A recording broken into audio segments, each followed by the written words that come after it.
Tak puntiang kahulu di bawah kiliran taji. Asa mulo kato dahulu, tigo limbagu nan terjali. Pertama sambah menyambah, kedua baso jo basi, ketiga sirih jipina. Sama menyambah dalam adat tali batali undang-undang dan tersabut di mulut mani dan terpakai di baso bayat. Mulut mani terlempang kato baso bayat gulu di bibir di dalam bungka dan piawai dan bernama adat sopan santun. Jatuh limbagu dan terjali isinya adat di pusako dan bersama kita memakaikan. Sajak barajo dan usali sampai sekarang kini nanko adat pidato disambahkan. Mulonyo jalo diserakkan kandai kulari dinan bapalun, mulonyo sambah ditibukan menyusun jari minta ampun. Ibarat bidua kaciak dan alun sudah, pakakeh dan alun langkok bana, jika belaya menapi-napi, jika bakato di bawah-bawah. Ketangah takut di gelombang, ketapi takut di buayo. Kalilawa di Pulau Rambang ada rusuh mati badabiah, kok gawa dapat ditimbang, kok doso ampun dan labiah. Lurih kaunan dari Pasar Baru di sinan hati takabek, mohon ampun ambu dahulu, jawablah salam dengan apik. Assalamualaikum warahmatullahi wabarakatuh. Berjumpa kita balik di sana di channel kebanggaan kita ko, insyaallah Suluh Gendang Project. Pada kesempatan yang berbahagia kali ko, kembali kita berjumpa kawan-kawan. Mudah-mudahan ala banyak kosakata yang dapat kawan-kawan pakaikan dalam kehidupan kawan-kawan sehari-hari. Pada kesempatan kali ini, kita ingin membahas Kota Minang balik yang setelah mungkin banyak kawan-kawan menanggakan video-video kita sebelumnya, video dari Suluh Gendang Project menampakkan mana bahwasanya orang Minang tu sangat rumit sesuai dengan pepatah dan petitirnya. Sangat rumit itu kita pahami, kan serupa itu. Nah, pada kesempatan kali ini, kita ingin memberikan satu pepatah Minang yang menunjukkan betapa simpelnya orang Minang tu. Karena kalau karakter orang Minang memang rumit kawan-kawan, dan juga didasari dengan ba'a ada istiadatnya yang rumit. Dek rumit itulah makanya menjadi perhatian ataupun mencuri perhatian kita generasi muda untuk mempelajari. Karena ibarat mutiara di dasar lautan kawan-kawan, karena apa yang indah tu jauh letaknya dan tersurat. Dan harfiahnya kita sebagai manusia, kita suka dengan hal-hal yang tersembunyi ataupun dengan yang tak andok.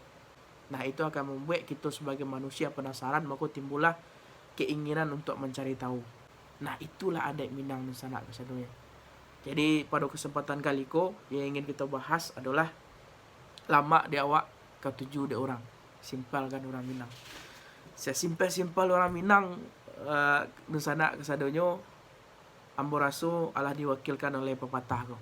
Simpel aja nya prinsip hidupnya. Lama di awak ketujuh de orang.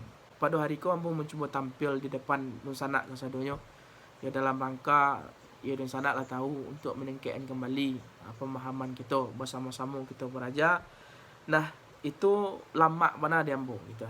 Ibaratnya ya sanang mana hati ambo untuk menyampaikan iko. Di siko kita sama-sama beraja, tapi iko yang menjadi lama di ambo gitulah. Lama mana di ambo rasanya, apalagi lama itu ketika ketujuh di kawan-kawan kesadanya. Lama di awak ketujuh di orang. Ketika kita memakaikan suatu sikap kepada seseorang, sanang di awak, ibaratnya awak tidak menjadi orang lain ketika bertamu di kawan-kawan, ketika keseharian gitu, dalam kehidupan kita bermasyarakat di Minangkabau, kita tidak menjadi orang lain, dan itu disetujui ataupun katuju de masyarakat kepada sikap kita tadi itu, maka itu adalah menjadi lama di awak ketujuh di orang, kan serupa itu di sana. Jadi simpelnya serupa itu. Apalagi contoh-contoh dan lain gitu kan. Contoh-contoh yang bisa kita carikan bahasanya yang menjadi kesenangan kita dan itu disetujui ataupun disanangi juga oleh orang lain. Ibaratnya sanang kita mencaliak dan orang sanang lo mencaliak. Simpel aja ya gitu. Sanang orang sanang awak.